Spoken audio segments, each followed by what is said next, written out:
Austin feels like a city that's always been destined for greatness.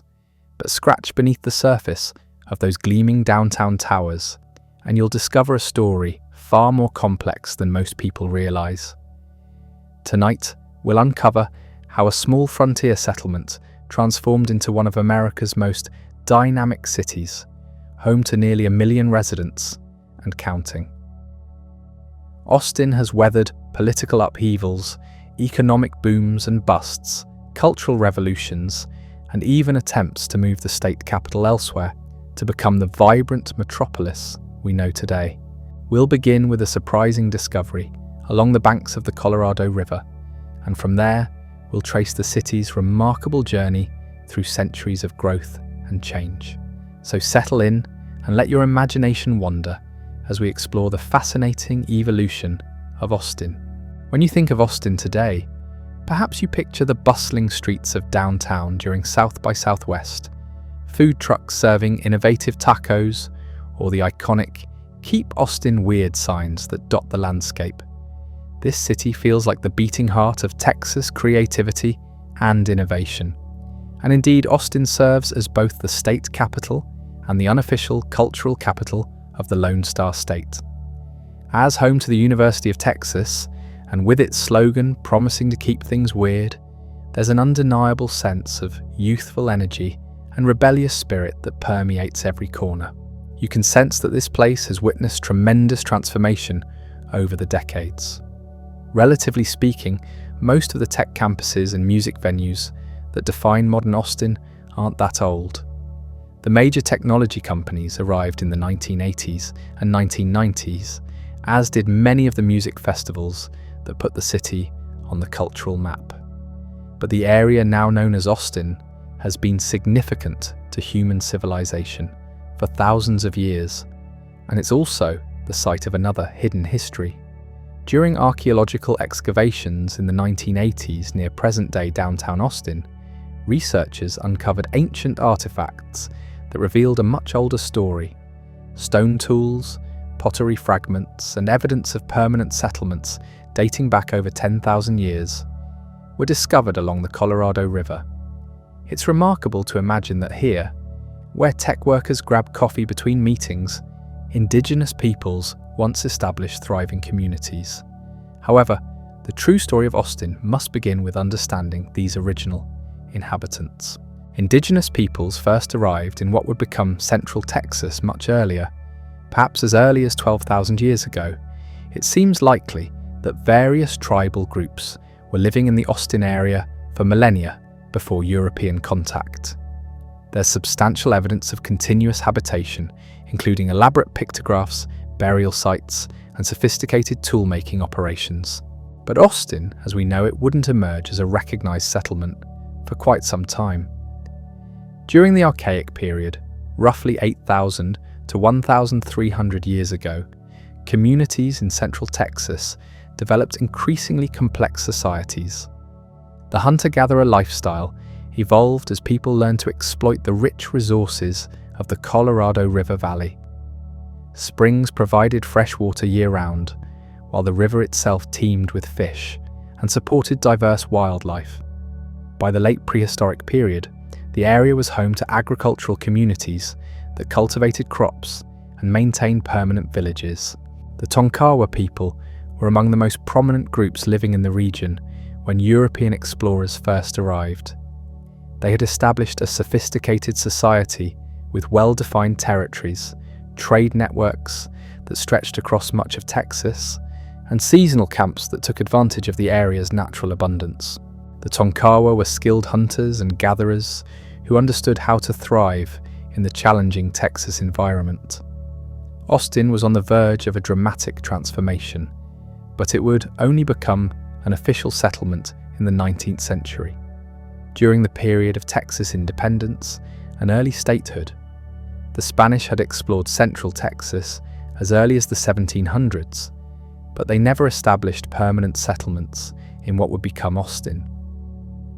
Spanish expeditions passed through the area, noting the fertile lands and abundant springs, but their focus remained on missions and presidios further south and east. The region remained largely under the control of indigenous peoples well into the early 1800s. When Mexico gained independence from Spain in 1821, the new nation inherited vast territories, including Texas. The Mexican government encouraged colonization through generous land grants, hoping to populate the frontier and create a buffer against potential American expansion. However, the area that would become Austin remained sparsely settled by European descendants during this period. The turning point came with Texas independence in 1836. The new Republic of Texas needed a capital, and after much debate and political maneuvering, commissioners were appointed to select a site for the seat of government.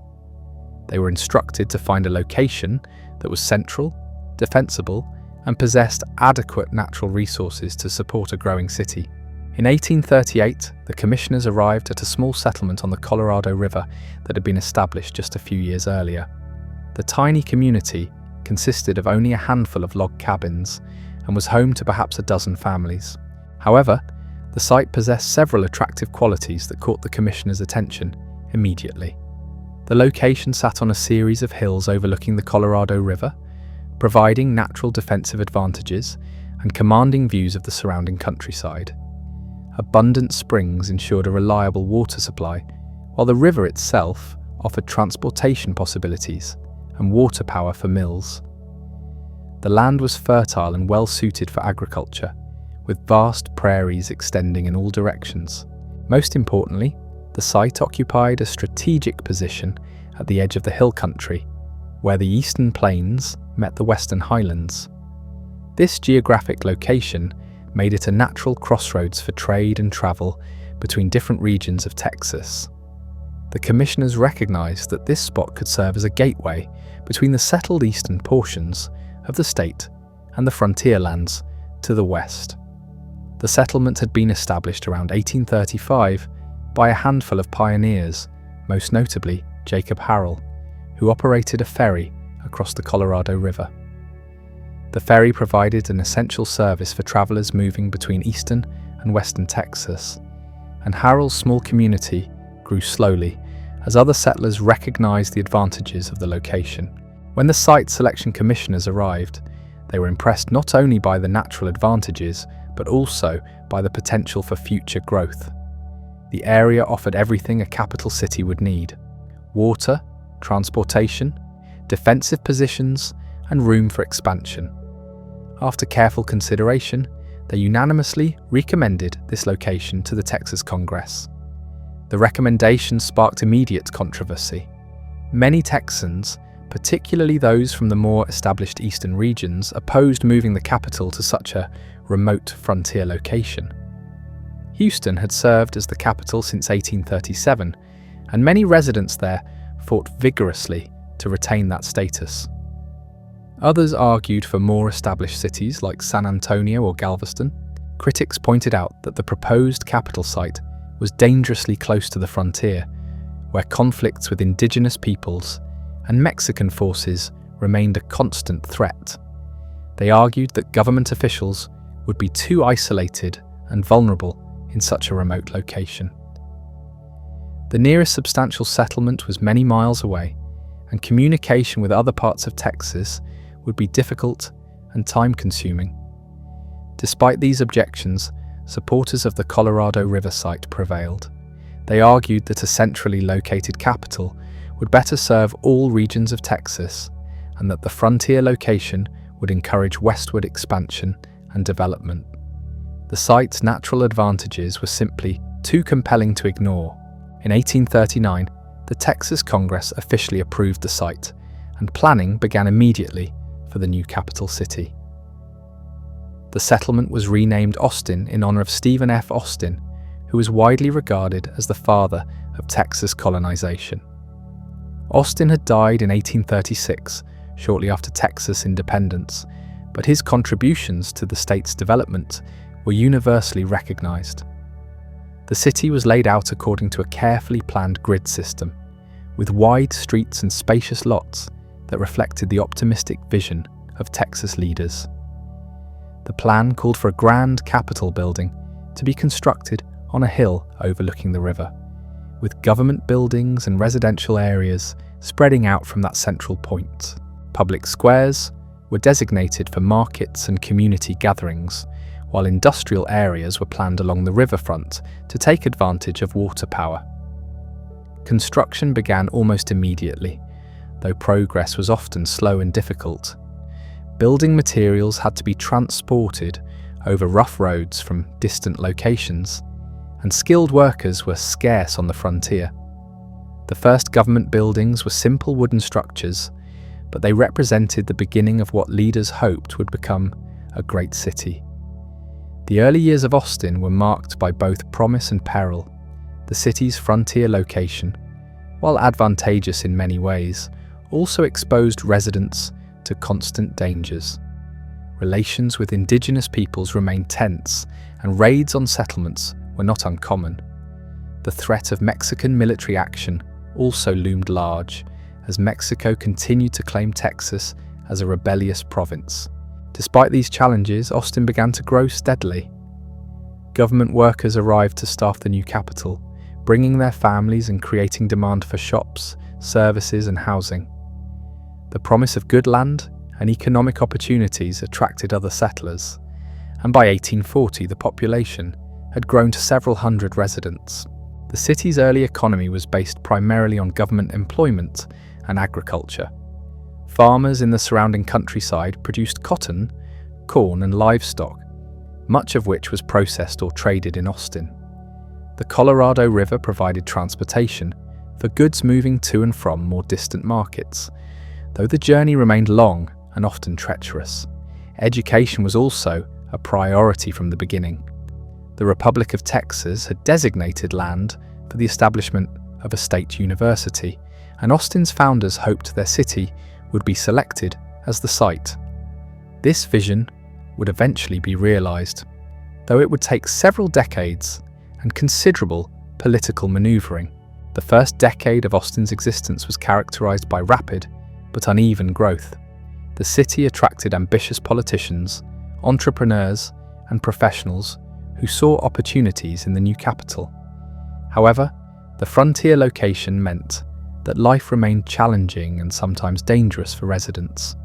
Austin's survival was never guaranteed during these early years. Political opposition to the frontier capital continued, and several attempts were made to move the seat of government to other cities. The most serious challenge came in 1842, when Mexican forces briefly occupied San Antonio and threatened to advance further into Texas. President Sam Houston, who had never favored Austin as the capital, used the Mexican threat as justification to move the government to the safer confines of Houston. He ordered all government archives and officials to relocate immediately, arguing that Austin was too exposed to enemy attack and could not adequately protect the state's important documents and leaders. The people of Austin were outraged by this decision. They had invested heavily in their young city and weren't about to let it wither away without a fight. What followed became known as the Archive War, one of the most unusual conflicts in Texas history. When Houston's men arrived in December 1842 to collect the government documents, they were met by determined Austin residents who refused to surrender the archives. Angelina Eberly, who ran a boarding house in Austin, became an unlikely hero of this standoff. According to legend, she fired a cannon at the departing wagons loaded with government documents, alerting the townspeople to pursue the archive thieves. Whether this story is entirely accurate or not, Eberly certainly represented the fierce determination of Austin residents to keep their capital city alive. The pursuit that followed was almost comical in nature. Austin citizens chased the government wagons for miles, eventually catching up to them and forcing the return of the archives. This dramatic episode demonstrated that Austin would not surrender its status without a fierce struggle. The Archive War became a symbol of the city's resilience and fighting spirit that would characterize its development for generations to come. Despite successfully retaining the archives, Austin's position remained precarious throughout the early 1840s. The government continued to meet in Houston, and many feared that Austin would be permanently abandoned as the capital. The city's population declined as government workers departed, and economic activity slowed considerably. Many buildings stood empty, and some residents began to question whether their frontier capital would survive. However, Austin's fortunes began to improve as Texas moved towards statehood. When Texas joined the United States in 1845, the question of the capital's location had to be settled once and for all. After considerable debate, the state legislature voted to return the seat of government to Austin permanently. This decision was influenced partly by Austin's central location, but also by recognition that the city had proven its determination to serve as the capital. The return of state government in 1846 marked the beginning of a new era for Austin.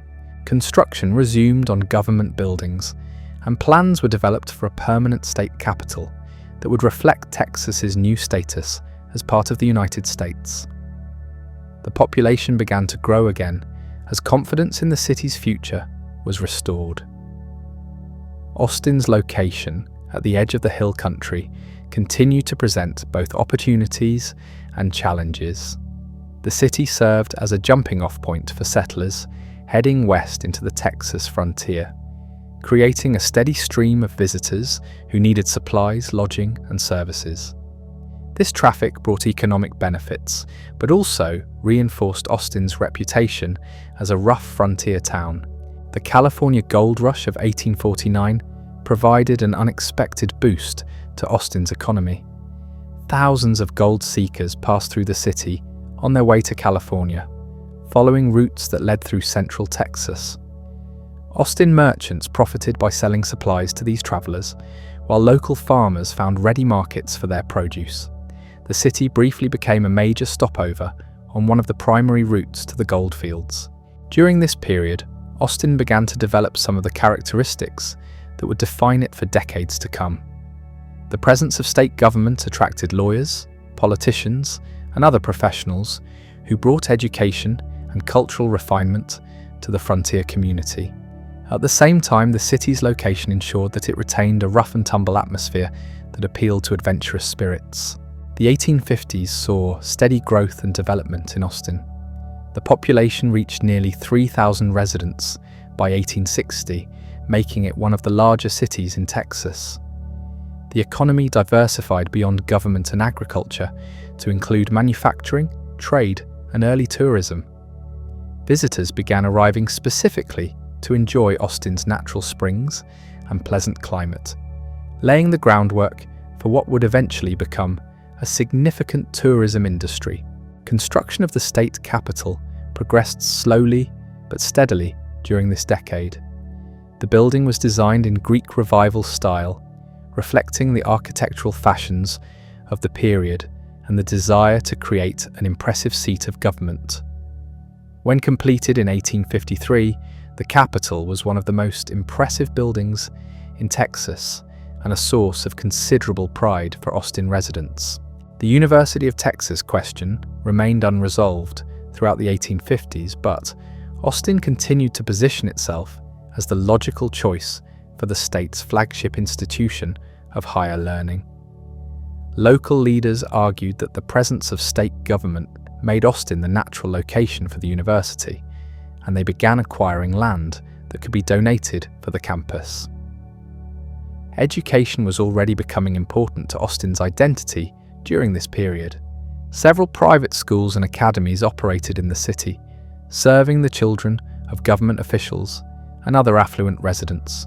The presence of educated professionals created a demand for cultural activities, and Austin began to develop a reputation for intellectual pursuits that would grow stronger over time. The city's social fabric was complex and reflected the broader tensions of antebellum Texas. While Austin was more cosmopolitan than many frontier communities, it was still very much a southern city, with all the social hierarchies and contradictions that implied. Slavery was legal and practiced in Austin, though the institution was somewhat less central to the economy than in the cotton-growing regions of East Texas. Austin's German immigrant population began to grow significantly during the 1850s, adding new cultural elements to the city's character. These immigrants brought different traditions, languages, and skills that enriched Austin's developing identity. Many Germans were skilled craftsmen and professionals who contributed to the city's economic development while maintaining distinct cultural traditions. The approach of the Civil War created new challenges and divisions within Austin. As tensions mounted between North and South, Texas faced difficult decisions about its future. Austin's position as the state capital meant that it would play a central role in whatever course Texas chose to follow. When Texas voted to secede from the Union in 1861, Austin found itself at the center of a new confederacy. The decision was controversial even within the city, where Union sentiment was stronger than in many parts of Texas.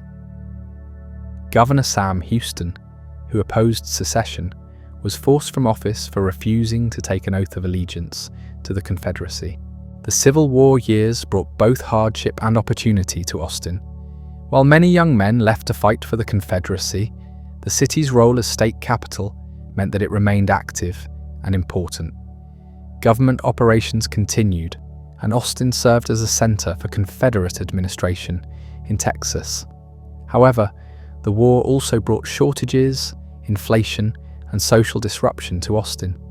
Basic goods became scarce and expensive, while families worried about loved ones serving in distant battles. The city's German population faced particular suspicions due to their perceived Union sympathies, creating internal tensions that would persist for years. Despite these challenges, Austin continued to grow during the war years. The city's relative safety from Union attack made it an attractive destination for refugees from other parts of the South. The population swelled as people sought security behind Confederate lines, though this growth strained the city's resources and infrastructure. The end of the Civil War in 1865 brought new uncertainties to Austin. Texas was now under military occupation, and the future of state government was unclear. Federal troops occupied the city, and many wondered whether Austin would retain its status as capital under the new order.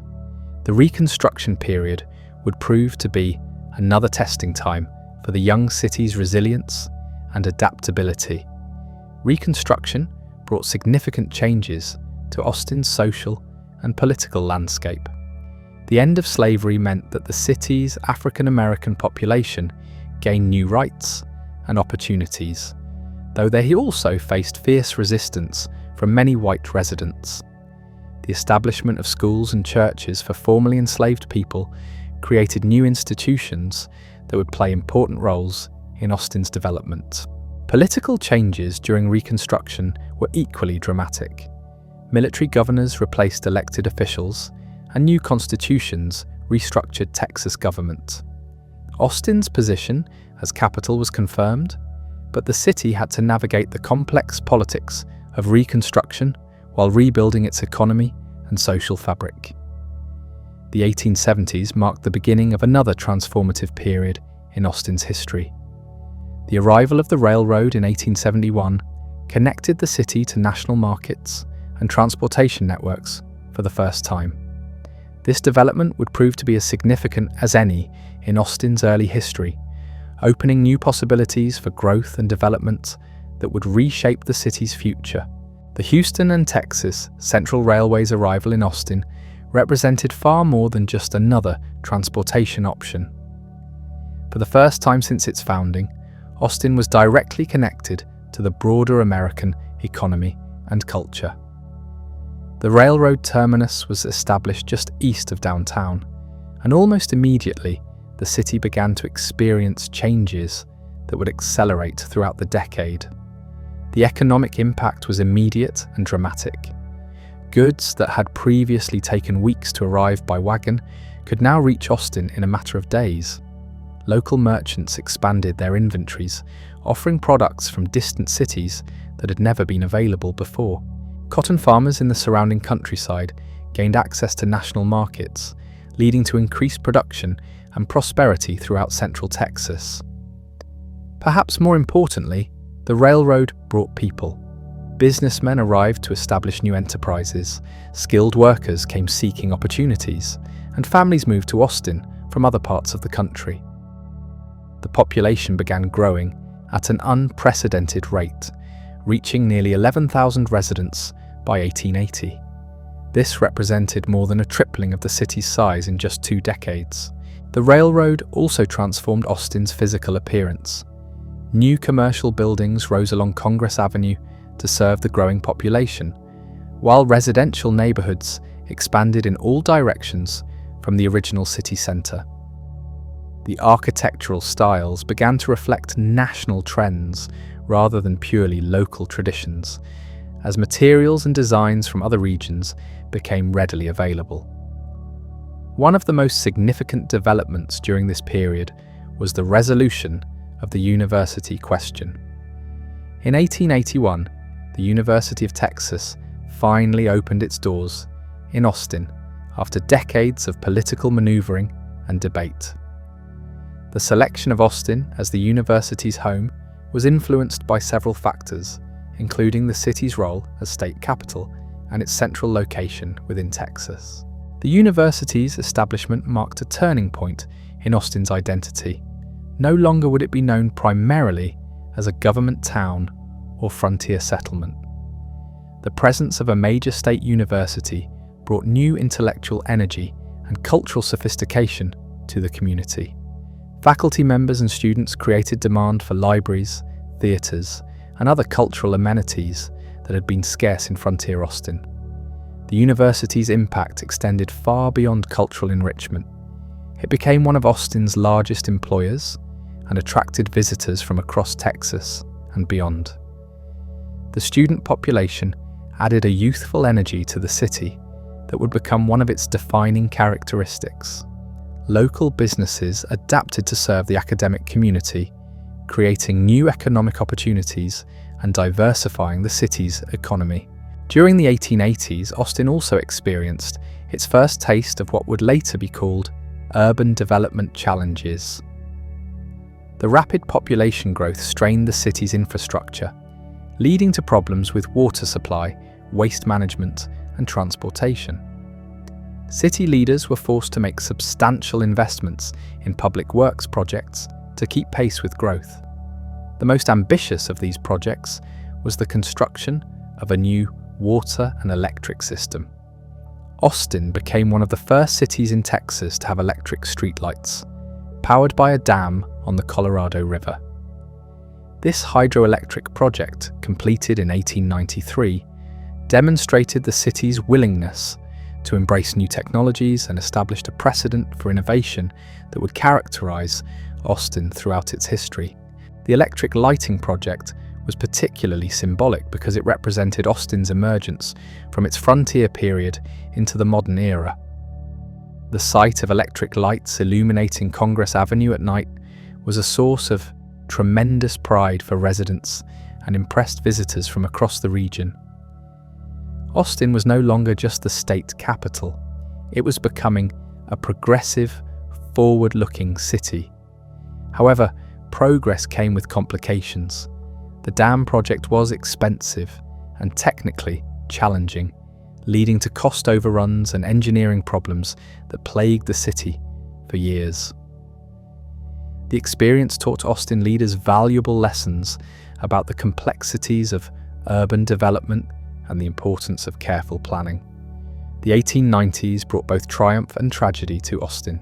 The city continued to grow rapidly, reaching a population of more than 14,000 by 1900. The university expanded its programs and enrollment, while new businesses and industries established operations in the area. Austin was developing a reputation as one of Texas's most dynamic and promising cities. Yet this period was also marked by serious social tensions that reflected broader national conflicts.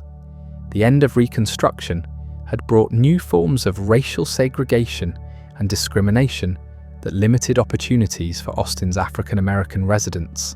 Despite legal freedom, many formerly enslaved people found themselves trapped in cycles of poverty and exclusion that would persist for decades. The city's rapid growth also created stark economic inequalities. While some residents prospered from new business opportunities and rising property values, others struggled with housing costs and limited employment options. Austin was beginning to grapple with the social challenges that accompany urban growth and economic development. Political tensions emerged as different groups competed for influence in city government. Established families who had dominated Austin since its founding found themselves challenged by newcomers with different priorities and perspectives.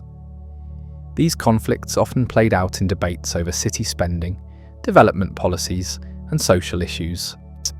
The Spanish-American War of 1898 brought Austin briefly into the national spotlight when the city served as a training center for volunteer troops.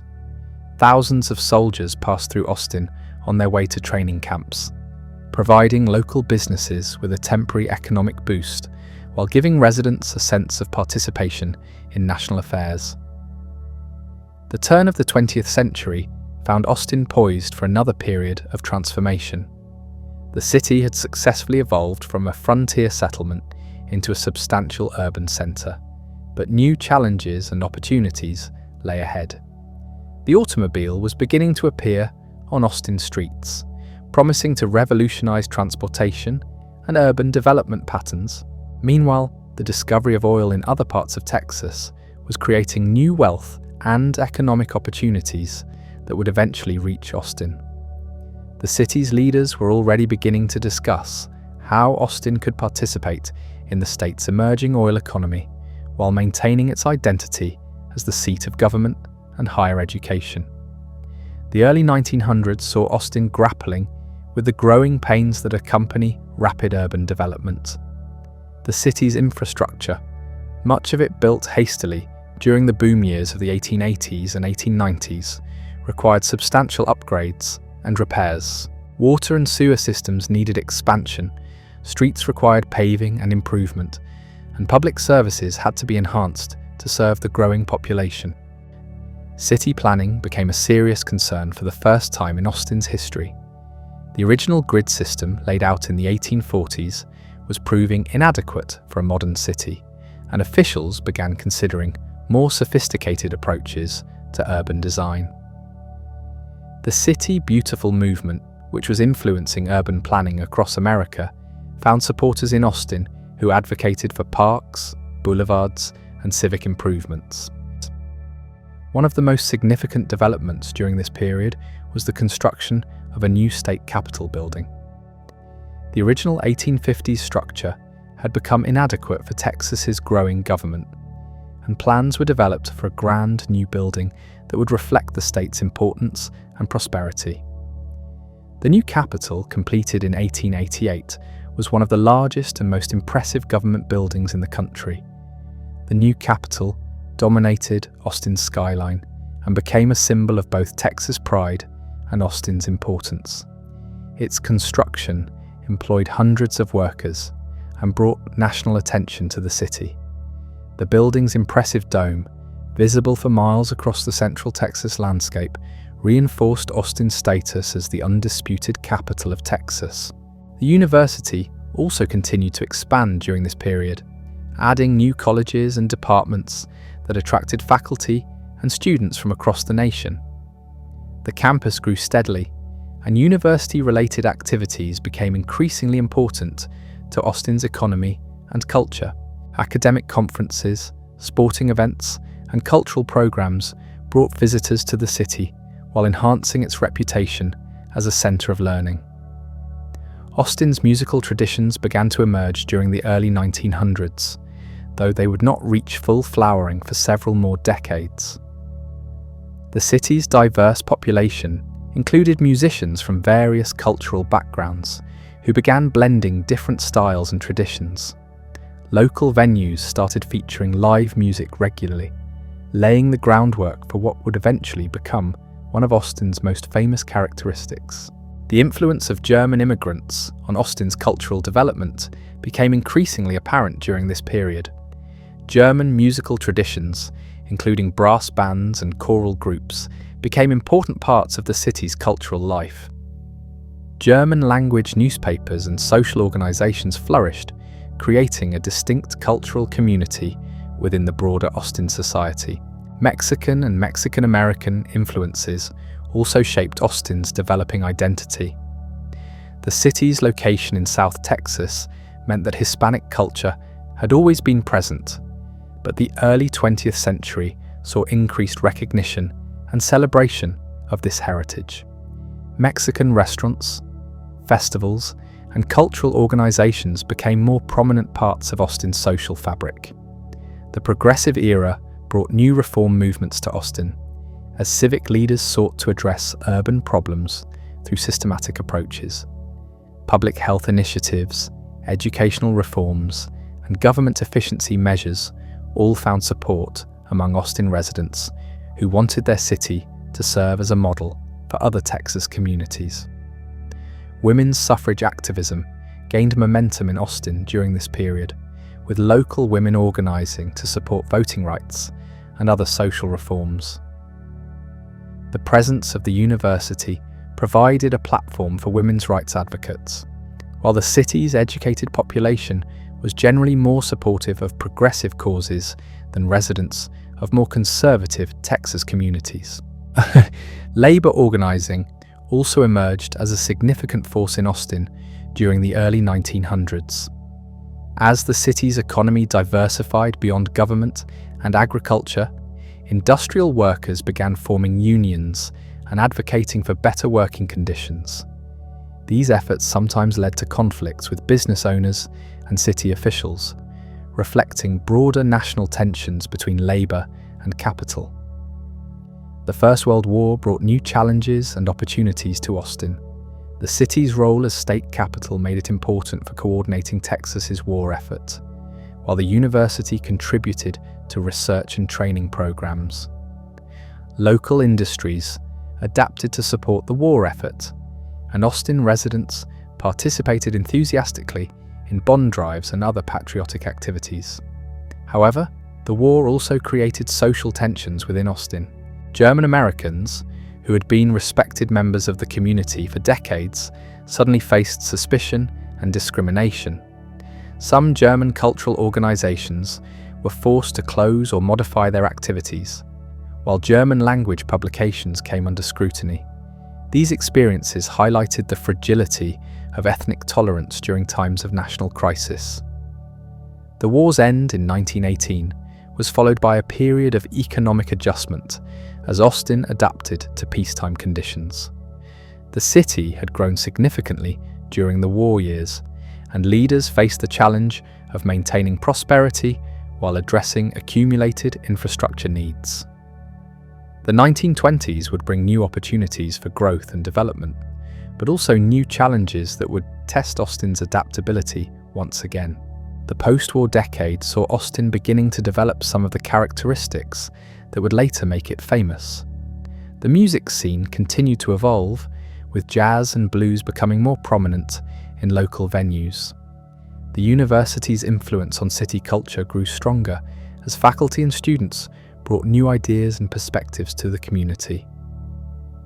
Austin was slowly transforming from a traditional southern city into something more distinctive and dynamic. By 1920, Austin's population had reached nearly 35,000 residents, making it one of Texas's major cities. The community had successfully navigated the transition from frontier settlement to modern urban center, but the most dramatic changes still lay ahead. The foundations had been laid for Austin's emergence as a unique American city, one that would eventually become known worldwide for its music, technology, and distinctive culture. The 1920s ushered in what many would later call Austin's first golden age of modernization. The decade began with a sense of optimism that permeated every corner of the city, from the bustling government offices to the expanding university campus. Austin was no longer content to be merely the state capital. It aspired to become a major cultural and economic center that could rival cities like Dallas and Houston. The automobile revolution transformed Austin's landscape more dramatically than perhaps any previous innovation. Where once residents had relied on streetcars and horse-drawn carriages, suddenly the streets filled with Model T Fords and other motorised vehicles. This shift required massive infrastructure investments as city leaders scrambled to pave roads, install traffic signals, and create parking areas for the growing number of automobiles. The impact on urban development patterns was immediate and lasting. Residential neighbourhoods began spreading further from downtown, as commuting by automobile made distant locations accessible for the first time. Areas that had previously been considered too far from the city centre suddenly became attractive for development. Real estate speculators purchased large tracts of land on Austin's outskirts, betting that the automobile would make suburban living appealing to middle-class families. Congress Avenue emerged as the city's premier commercial district during this period. New department stores, banks, and office buildings rose along the avenue, creating an impressive urban corridor that connected the Colorado River to the state capital. The street became a showcase for Austin's prosperity and ambitions, lined with elegant buildings that reflected the latest architectural trends from New York and Chicago. The University of Texas continued its remarkable expansion throughout the 1920s, adding new colleges and research facilities that enhanced Austin's reputation as an educational center. The campus grew both in physical size and academic stature, attracting faculty members from prestigious universities across the nation. This intellectual migration brought new ideas and perspectives to Austin, while establishing research programs that would eventually contribute to the city's economic development. Student life became an increasingly visible part of Austin's character during this decade. The university's enrollment grew rapidly, bringing thousands of young people to the city who demanded entertainment, dining, and shopping options tailored to their tastes and budgets. Local businesses adapted to serve this market, creating the first establishments that would later evolve into Austin's famous student-oriented commercial districts. The Roaring Twenties also saw Austin's music scene begin to take on more distinctive characteristics. Jazz clubs opened in various parts of the city, featuring both local musicians and touring acts from New Orleans, Kansas City, and other major music centers. The university's music program attracted talented students and faculty who contributed to the city's growing reputation for musical excellence. Radio broadcasting arrived in Austin during the mid-1920s, connecting the city to national entertainment and news networks for the first time. Local stations began featuring Austin musicians and university programs, helping to spread awareness of the city's cultural offerings beyond Central Texas. This technological innovation would prove crucial to Austin's later development as a music center. The economic prosperity of the 1920s allowed Austin to invest in civic improvements that had been postponed during the war years. New parks were developed along the Colorado River, creating recreational spaces that took advantage of the city's natural setting. The park system expanded to include playing fields, swimming facilities, and picnic areas that served the growing population's leisure needs. Cultural institutions flourished during this period of prosperity. Austin's first modern library was constructed with funding from both city government and private donors, providing residents with access to books, periodicals, and educational programs. Art organizations formed to promote local artists and bring touring exhibitions to the city. Theatre groups staged productions that ranged from classical drama to contemporary entertainment. The city's architectural landscape evolved rapidly during the 1920s as new construction techniques and materials became available. Art Deco influences began appearing in commercial buildings, while residential architecture incorporated elements from various revival styles popular across America. Austin was developing a more sophisticated visual identity that reflected its growing status and prosperity. However, beneath this surface prosperity, significant social tensions remained unresolved. Racial segregation was strictly enforced throughout Austin, limiting opportunities for African American residents and creating a parallel society with separate schools, businesses, and social institutions. The city's rapid growth had done little to address these fundamental inequalities, and in some ways had made them more pronounced. The Mexican American community also faced discrimination despite their long presence in Central Texas. Many families who had lived in the area for generations found themselves marginalized as Anglo newcomers assumed positions of economic and political power. Language barriers and cultural differences created additional challenges for Hispanic residents seeking to participate fully in Austin's prosperity. Labor disputes became more frequent during the 1920s as workers sought to share in the economic gains generated by Austin's growth.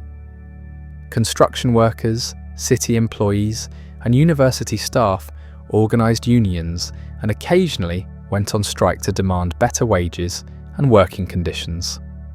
These conflicts reflected broader national tensions between workers and employers during the prosperous but unequal decade. The stock market crash of 1929 initially seemed to have limited impact on Austin. The city's economy was less dependent on manufacturing and finance than many other urban centres, and government employment provided stability during the early months of the economic downturn. University operations continued normally, and state government functions were maintained without significant disruption. However, as the Great Depression deepened in the early 1930s, Austin began to feel the effects of the national economic crisis. Construction projects were cancelled or postponed, local businesses struggled with declining sales, and unemployment rose steadily. The city, that had seemed so prosperous just a few years earlier, suddenly faced serious challenges that tested its resilience once again. The university's enrollment actually increased during the early Depression years as young people sought educational alternatives to a difficult job market. This trend provided some economic stability for Austin, as students continued to spend money on housing, food, and other necessities. However, state funding for the university came under pressure as Texas struggled with declining tax revenues. Federal relief programs began arriving in Austin during the mid-1930s, providing employment for thousands of residents while funding major infrastructure improvements. The Works Progress Administration and Civilian Conservation Corps undertook projects that modernized the city's facilities and created lasting improvements to parks, roads, and public buildings. One of the most significant federal projects was the construction of a new dam on the Colorado River, creating Lake Austin and providing flood control for the city. This project employed hundreds of workers while addressing long-standing concerns about flooding that had periodically threatened downtown Austin. The lake also created new recreational opportunities that would eventually contribute to the city's tourism industry. The New Deal programs brought Austin into closer contact with federal agencies and national policy initiatives.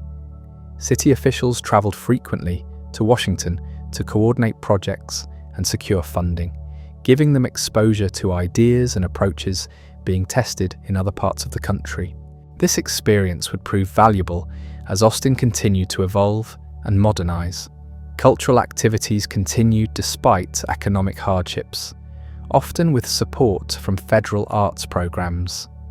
The university's music and theatre departments maintained their programs while collaborating with community organizations to provide entertainment for residents facing difficult times.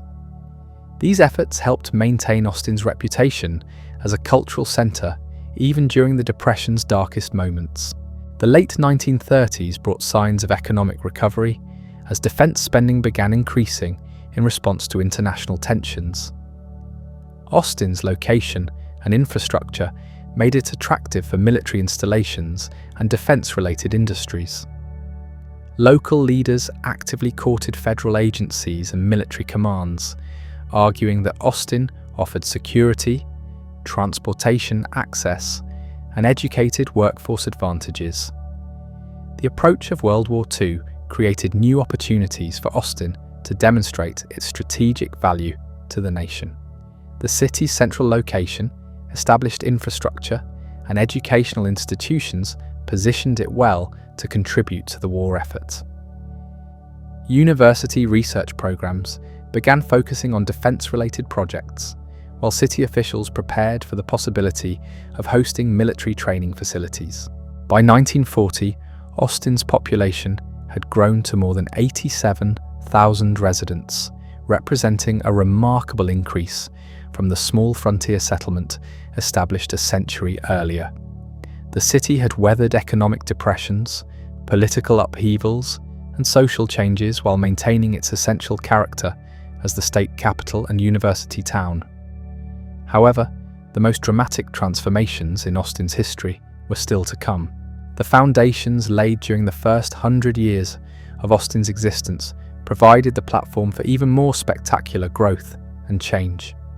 The combination of government stability, educational excellence, and cultural vitality that had emerged by 1940 would prove crucial as Austin prepared to enter a new era of development that would eventually establish its reputation as one of America's most distinctive and dynamic cities.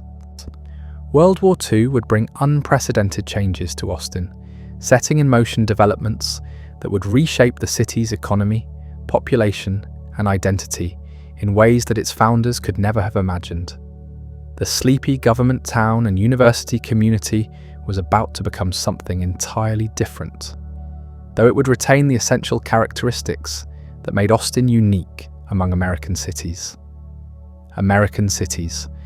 World War II transformed Austin from a comfortable government town into a bustling center of national importance. The federal government's massive expansion during the war years brought new agencies, military installations, and defense contractors to the city in unprecedented numbers. Austin's central location, established infrastructure, and educated workforce made it an ideal location for wartime operations that required both security and accessibility. The most significant military development was the establishment of Bergstrom Army Airfield in 1942, located southeast of the city.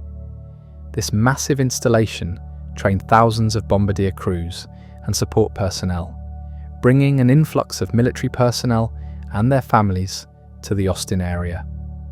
The base required extensive construction and support services, providing employment opportunities for local residents while dramatically increasing the city's population. The university played a crucial role in the war effort through specialized training programs and research initiatives. The Navy established a pre-flight school on campus that trained thousands of aviation cadets, while various academic departments contributed to defense research projects. Faculty members were recruited for government service, and university facilities were adapted to support military training and research activities. Austin's civilian population responded enthusiastically to wartime mobilization efforts. Residents participated in scrap metal drives, victory gardens, and bond campaigns that demonstrated the city's commitment to the national cause. Local industries adapted their production to support the war effort, while women entered the workforce in unprecedented numbers to replace men who had joined the military. The wartime boom brought significant changes to Austin's social fabric.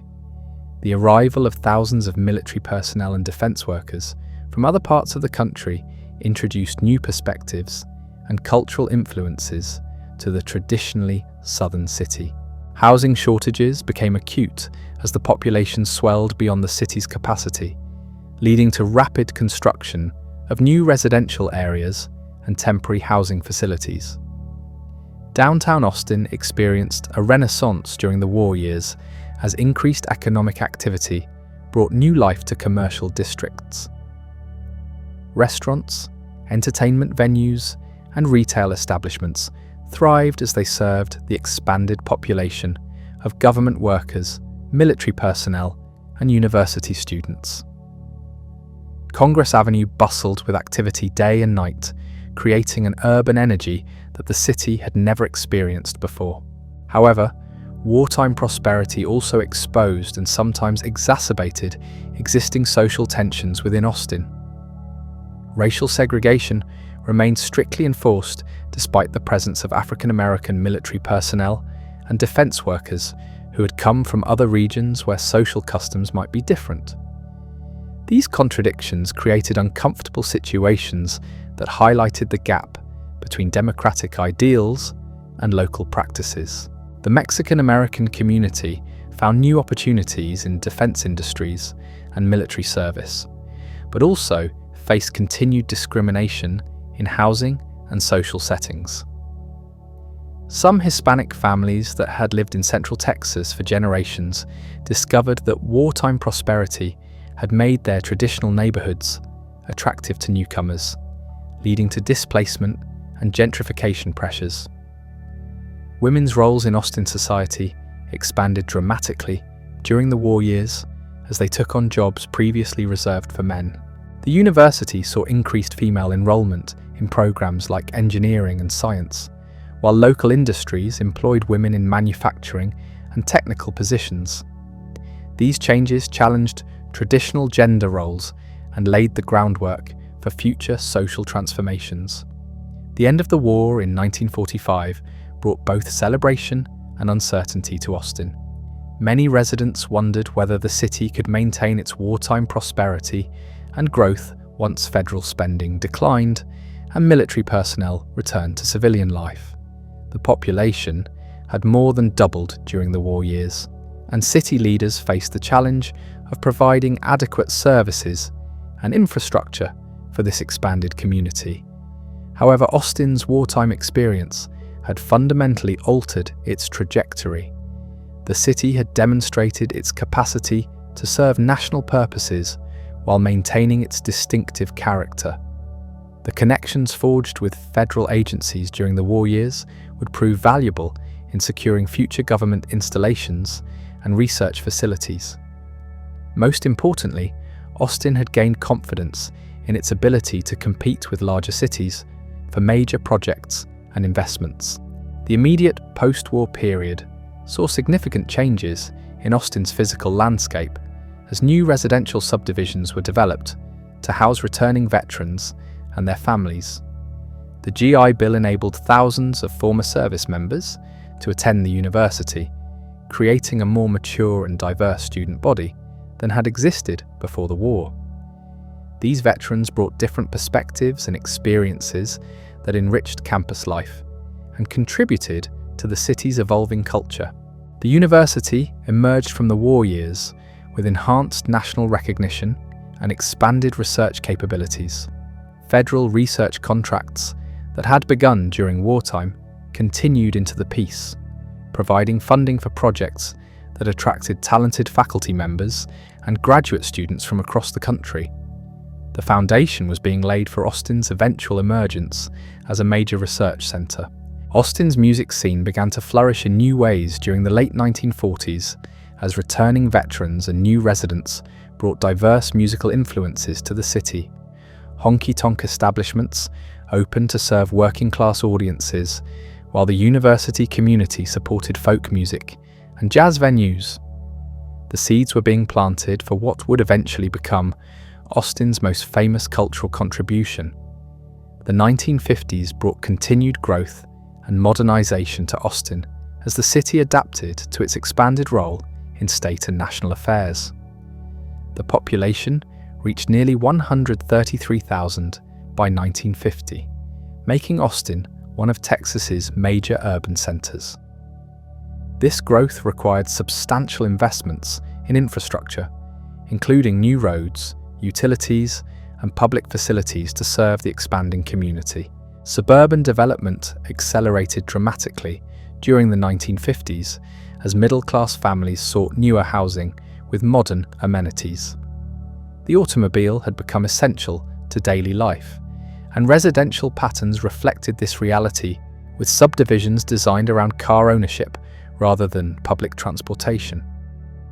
Shopping centres began appearing on the city's edges, challenging downtown merchants and changing retail patterns. The university continued its remarkable expansion during this decade, adding new colleges and research facilities that solidified Austin's reputation as a major educational centre. The campus grew both in size and academic stature, with enrolment exceeding 15,000 students by the end of the decade.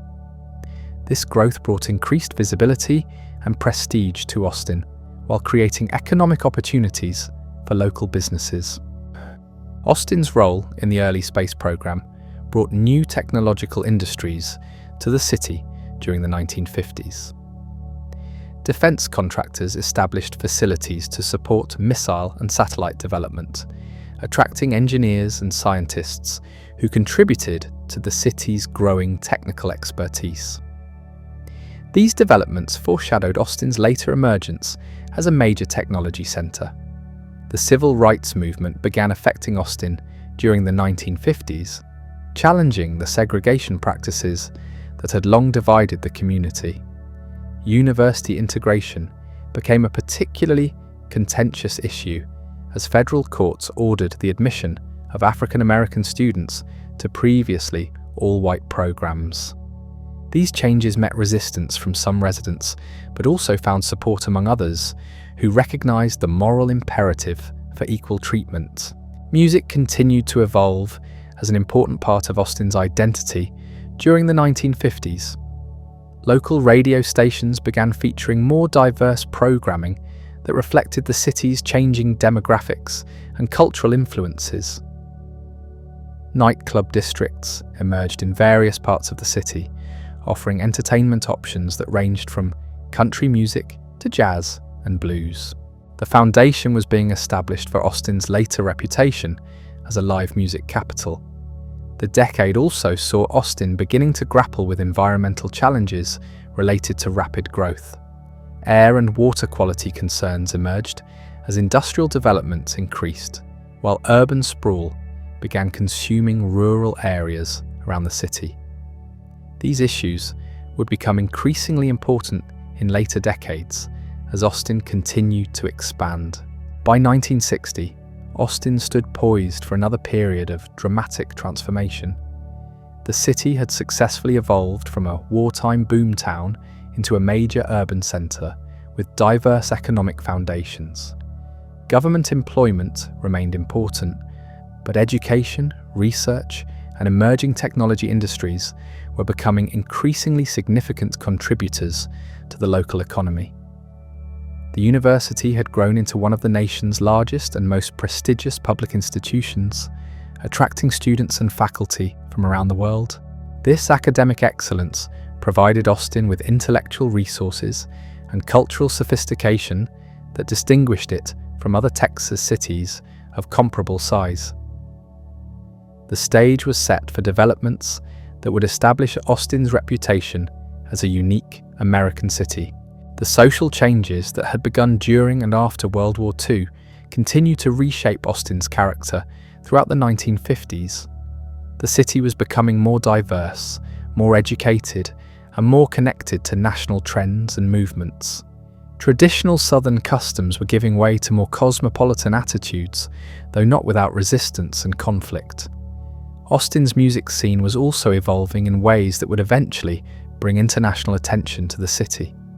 Local musicians were experimenting with new styles and combinations, drawing on the diverse cultural influences that had been introduced during the war years and continued immigration. Venues were emerging that would later become legendary in the history of American popular music.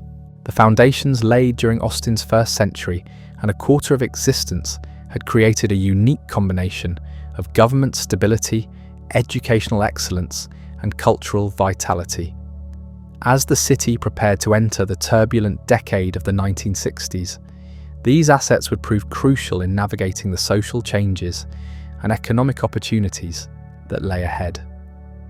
Austin was ready to become something entirely new while retaining the essential characteristics that had made it special from the beginning. The 1960s arrived in Austin with a sense of anticipation that few could have predicted. The city that had grown from a frontier settlement into a respectable government town and university centre was about to undergo its most dramatic transformation yet. The decade would bring social upheavals, cultural revolutions, and economic changes that would reshape Austin's identity in ways that still resonate today. The civil rights movement reached Austin with particular intensity during the early 1960s. The university became a focal point for integration efforts as African American students fought to gain full access to academic programs and campus facilities. These struggles often played out in highly visible ways, with protests and demonstrations drawing national attention to Austin's racial policies. The city's response to these challenges would help define its character for generations to come. Local civil rights leaders organized sit-ins at downtown restaurants and businesses that practiced segregation, challenging practices that had been accepted for decades. These demonstrations met with mixed reactions from Austin residents, some of whom supported integration while others resisted change. The university community generally proved more supportive of civil rights than the broader population, creating tensions that reflected national divisions over racial equality.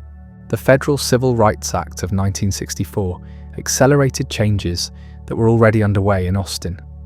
Public accommodations were integrated, though private clubs and social organizations often found ways to maintain segregation through other means. Schools began the difficult process of integration, though true equality would remain elusive for many years. These changes created opportunities for African American residents while also generating backlash from those who opposed social transformation. The university's role in Austin's civil rights movement was particularly significant because of the institution's national prominence and diverse student body. Students from other regions brought different perspectives on racial issues, while faculty members often supported integration efforts through research and public advocacy. The campus became a laboratory for social change that influenced the broader community. Hispanic civil rights activism also gained momentum during the 1960s as Mexican American families sought equal treatment in education, employment, and housing. Organizations formed to advocate for bilingual education and political representation, challenging practices that had marginalized Spanish-speaking residents for generations. These efforts contributed to Austin's evolving identity as a more inclusive and diverse community. Women's rights movements found fertile ground in Austin during the late 1960s as university students and faculty members organized to challenge gender discrimination. The presence of a large educated female population created a natural constituency for feminist causes, while the university environment encouraged questioning of traditional social arrangements. These movements would gain strength throughout the following decade. The Vietnam War brought anti-war protests to Austin streets and campus as students organized demonstrations against American military involvement in Southeast Asia. The university's large student body provided protesters with significant numbers, while the city's liberal political culture offered some protection for dissenting voices. These protests often created tensions between demonstrators and more conservative residents who supported the war effort. Austin's music scene underwent revolutionary changes during the 1960s that would establish its reputation as a major centre for popular music. The folk music revival found enthusiastic audiences among university students and young professionals who embraced acoustic music's political messages and authentic expression. Coffee houses and small clubs began featuring local and touring folk performers who attracted dedicated followings. The emergence of rock and roll in Austin during the mid-1960s created new opportunities for local musicians while attracting young audiences seeking alternatives to mainstream entertainment. Venues opened that specialized in contemporary music, providing platforms for experimentation and creative expression that would become hallmarks of Austin's music culture. local bands began developing distinctive sounds that combined various influences into something uniquely Austin. Psychedelic music and counterculture movements arrived in Austin during the late 1960s, bringing with them new attitudes toward music, art, and lifestyle. The university community proved particularly receptive to these influences, creating a bohemian subculture that challenged conventional social norms. Head shops, underground newspapers, and alternative venues emerged to serve this growing community of cultural rebels. The first major music festivals began appearing in Austin during the late 1960s, drawing audiences from across Texas and beyond. These events showcased local talent while bringing national acts to the city, establishing Austin's reputation as a destination for live music. The success of these festivals demonstrated that Austin could compete with larger cities for major entertainment events. Austin's radio stations played crucial roles in promoting the city's evolving music scene during the 1960s. DJs began featuring more local artists and album-oriented programming that differed from the top 40 formats dominating other markets. These stations helped create a sense of musical community while introducing Austin audiences to diverse artists and styles from around the world. The university's continued expansion during the 1960s brought new academic programs and research facilities that enhanced Austin's intellectual reputation. Graduate programs attracted students from across the nation and internationally, creating a cosmopolitan atmosphere that influenced the broader community. Faculty research contributions gained national recognition, establishing Austin as a serious academic center. Student activism became increasingly prominent at the university during the late 1960s as young people challenged traditional authority structures and demanded greater participation in institutional governance. These movements sometimes created conflicts with administrators and state officials, but they also contributed to educational innovations and policy changes that improved university life. Austin's economy began diversifying significantly during the 1960s as technology companies and research organizations established operations in the area. The presence of the university and state government provided advantages that attracted businesses seeking educated workforces and stable political environments. Defense contractors continued to find Austin attractive for facilities requiring security and technical expertise. The construction of Interstate 35 through Austin during the 1960s dramatically altered the city's development patterns and economic prospects. This major highway connected Austin to Dallas and San Antonio while providing direct access to national transportation networks. The interstate's route through the city created new opportunities for commercial development, while also dividing some established neighborhoods. Urban planning became a more sophisticated discipline in Austin during the 1960s, as city officials recognized the need for coordinated approaches to growth management. The rapid expansion of previous decades had created infrastructure challenges that required systematic solutions. Professional planners were hired to develop comprehensive strategies for managing future development. Environmental awareness began emerging in Austin during the late 1960s as residents recognized that rapid growth was creating pollution and habitat destruction. The Colorado River and its tributaries showed signs of contamination from urban runoff and industrial discharges, while air quality declined in some parts of the city. These concerns would become increasingly important in subsequent decades. Austin's downtown area experienced significant changes during the 1960s as urban renewal projects demolished older buildings, while new construction created modern office complexes. These changes were controversial, with some residents mourning the loss of historic architecture, while others welcomed signs of progress and modernization. The debates established patterns of conflict between preservation and development that continue today. The The restaurant scene in Austin began reflecting the city's growing cultural diversity during the 1960s, as entrepreneurs opened establishments serving cuisines from various ethnic traditions. Mexican food had always been available, but now Asian, Middle Eastern, and European restaurants appeared to serve the expanding international population associated with the university and technology industries. Youth culture became increasingly visible in Austin during the late 1960s, as young people created alternative spaces and institutions that reflected their values and interests.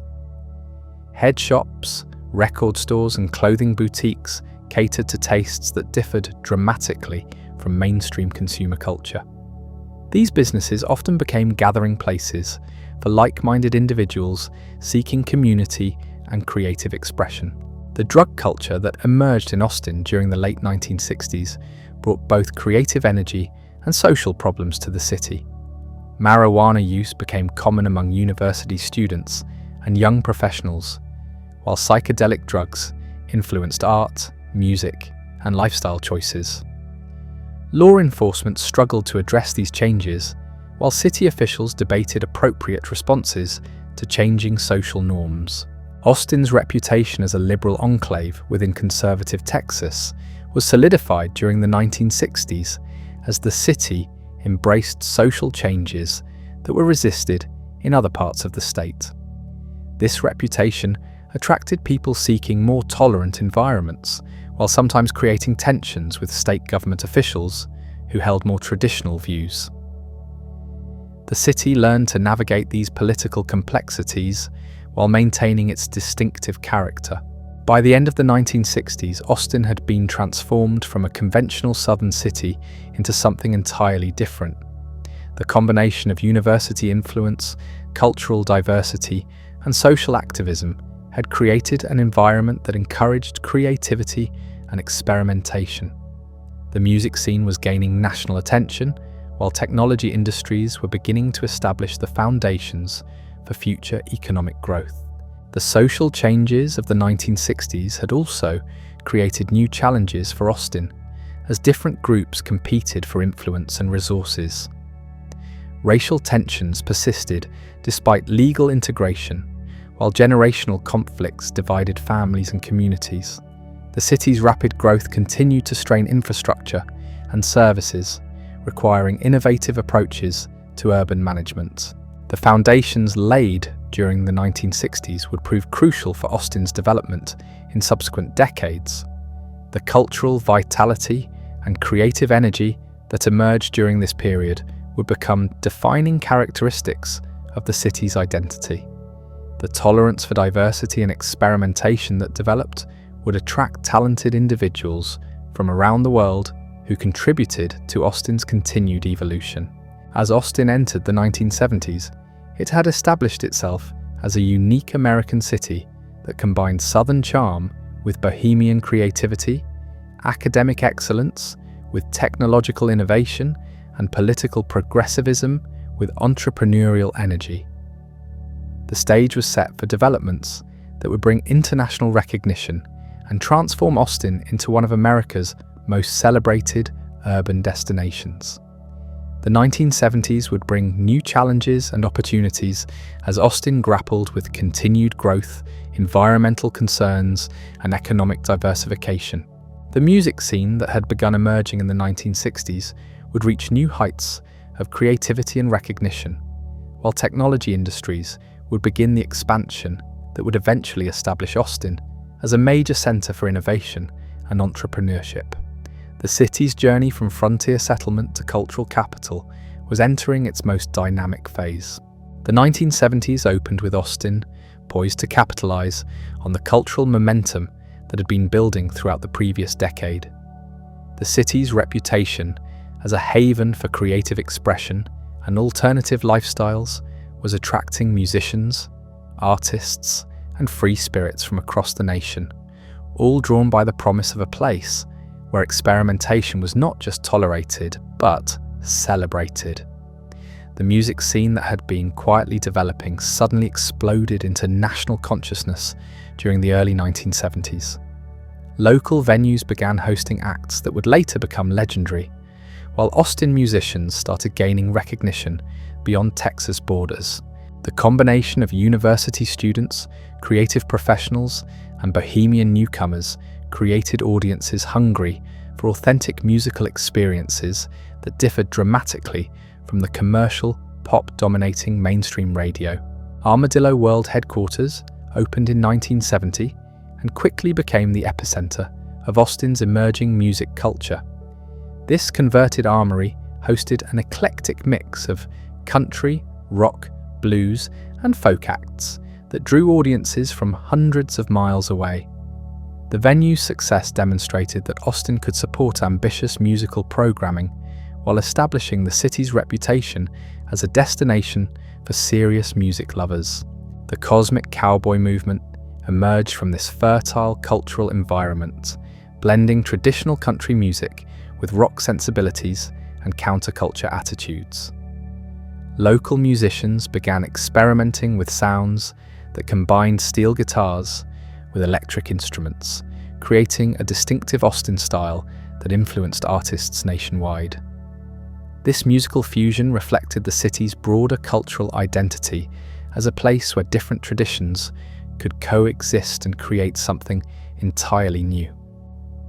Willie Nelson's decision to relocate to Austin in 1972 marked a turning point for both the artist and the city. Nelson's presence attracted other established musicians, while lending credibility to Austin's growing reputation as a music center. His regular performances at local venues helped bridge the gap between country music traditionalists and the younger audiences embracing rock and folk music. The annual Armadillo Christmas Bazaar became a beloved Austin tradition during the 1970s, combining live music with local arts and crafts in a celebration that captured the city's creative spirit. This event demonstrated Austin's ability to create unique cultural experiences that reflected its distinctive character while attracting visitors from across the region. Austin City Limits television show premiered in 1974, bringing national attention to the city's music scene for the first time. The program showcased both established stars and emerging local talent, helping to establish Austin's reputation as a breeding ground for musical innovation. The show's success proved that Austin's music culture had commercial viability while maintaining its authentic character. Local radio stations played crucial roles in promoting Austin's music scene during the 1970s by featuring extensive coverage of local acts and alternative programming that differed from mainstream formats. DJs became cultural ambassadors who helped define Austin's musical identity while introducing audiences to diverse artists and styles. These stations created a sense of community among music lovers while supporting local venues and musicians.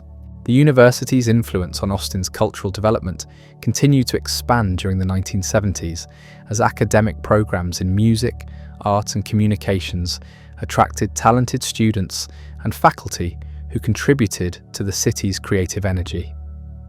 Graduate programs produced professionals who remained in Austin after graduation, adding to the educated population that supported cultural activities and innovative businesses.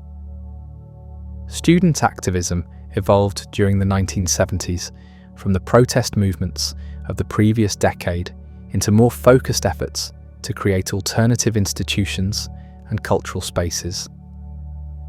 Cooperatives, underground newspapers, and community organizations emerged to serve populations that felt excluded from mainstream society. These efforts contributed to Austin's reputation as a place where unconventional ideas could flourish. The women's liberation movement gained significant momentum in Austin during the 1970s as female students and professionals organized to challenge gender discrimination in employment, education, and social settings. The university environment provided platforms for feminist activism, while the city's liberal culture offered more support than might be found in other Texas communities. These movements contributed to Austin's evolving identity as a progressive city. Environmental activism emerged as a major force in Austin during the 1970s as residents organized to protect the natural features that made the city attractive. Concerns about water quality in local springs and creeks led to citizen efforts to monitor pollution and advocate for stronger environmental regulations. The Save Our Springs movement began during this period, establishing patterns of environmental advocacy that would shape Austin's development for decades. Austin's economy continued diversifying during the 1970s as technology companies and research organizations recognized the advantages of locating near the university and state government. The presence of educated workers and stable institutions attracted businesses seeking to establish operations in growing markets. Defense contractors expanded their Austin facilities, while new companies emerged to serve evolving technological needs. The semiconductor industry began establishing a presence in Austin during the mid-1970s, when several companies chose the area for manufacturing facilities. These investments brought high-paying technical jobs while attracting engineers and scientists who contributed to the city's growing reputation for innovation. The foundation was being laid for Austin's later emergence as a major technology center. Downtown Austin experienced significant changes during the 1970s as urban renewal efforts continued, while new construction created modern office buildings and residential complexes. The completion of several major projects transformed the skyline while creating spaces for businesses and residents who wanted to live and work in the city center. These developments began attracting young professionals who preferred urban lifestyles. The restaurant scene in Austin exploded during the 1970s as entrepreneurs opened establishments that reflected the city's growing cultural diversity and creative energy.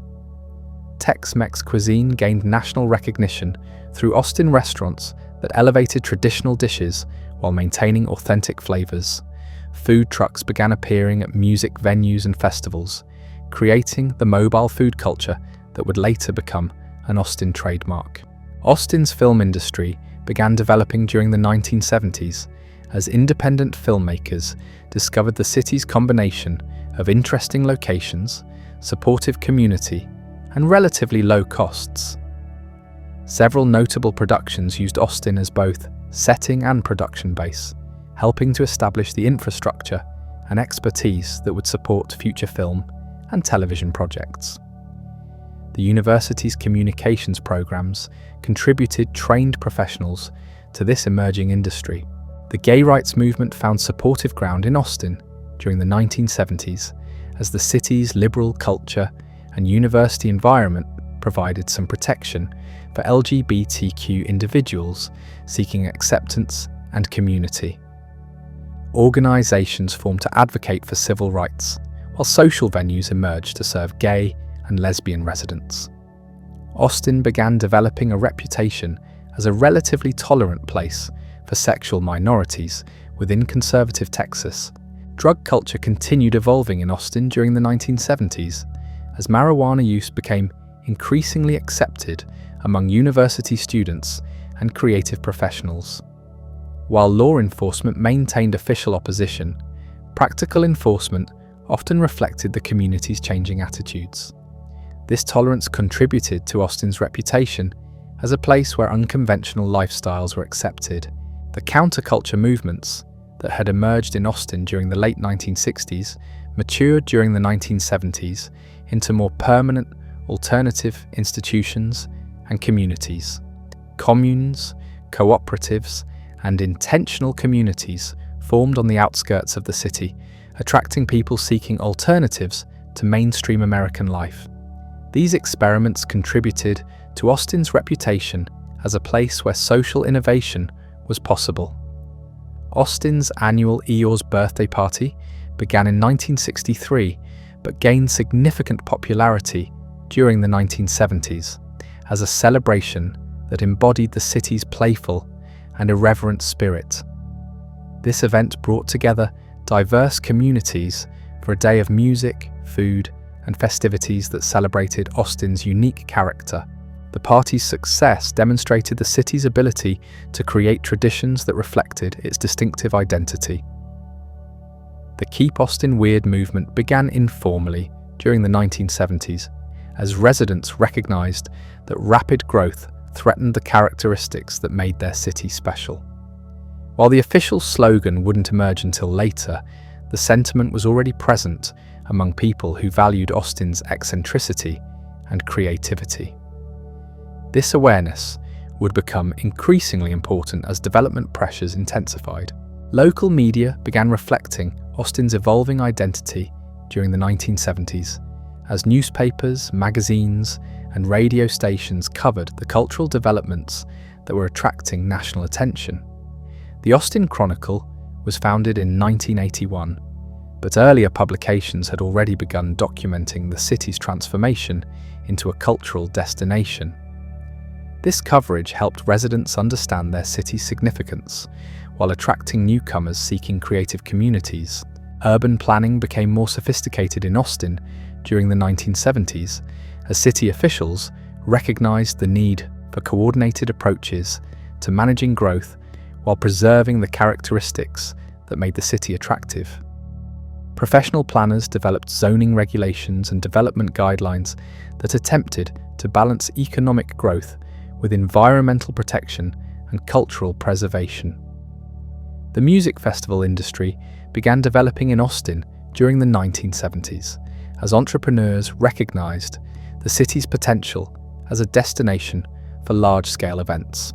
Early festivals demonstrated that Austin could successfully host major gatherings while showcasing local talent alongside national acts. These events brought visitors and media attention that enhanced Austin's reputation as a music center. Transportation planning became increasingly important during the 1970s, as Austin's population growth created traffic congestion and parking shortages. City officials began considering alternatives to automobile-dependent development patterns while investing in infrastructure improvements to manage existing traffic. These discussions established debates about transportation policy that continue today. Housing costs began rising significantly in Austin during the 1970s as increased demand from newcomers drove up real estate prices.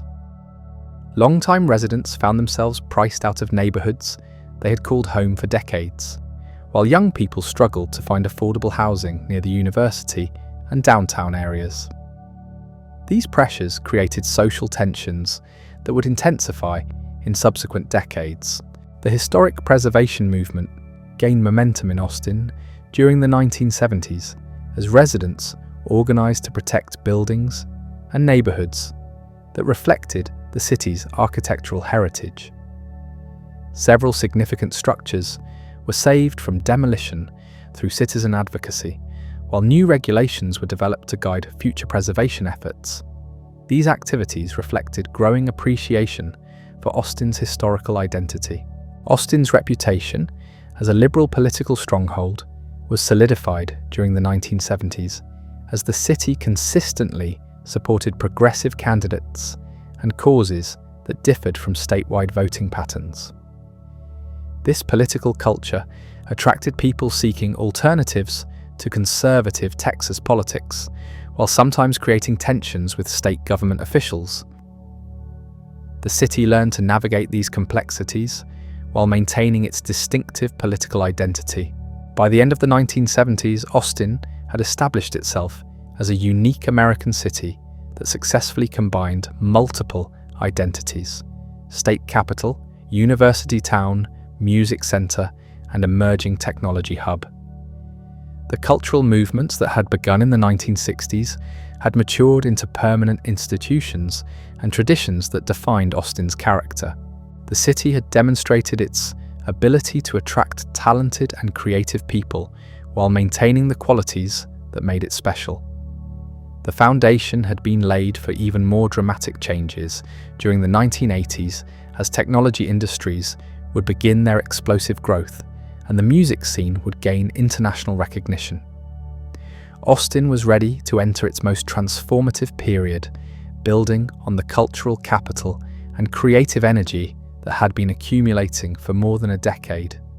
The challenges facing Austin as it entered the 1980s included managing continued growth while preserving the characteristics that made the city attractive, addressing housing affordability concerns, and balancing economic development with environmental protection. The solutions developed during the coming decades would determine whether Austin could maintain its unique identity while accommodating the success that this identity had created. However, the city that had evolved from a frontier settlement into a cultural destination had already demonstrated remarkable adaptability and resilience. The combination of government stability, educational excellence, cultural creativity, and technological innovation that had emerged by 1980 provided a strong foundation for whatever challenges and opportunities lay ahead.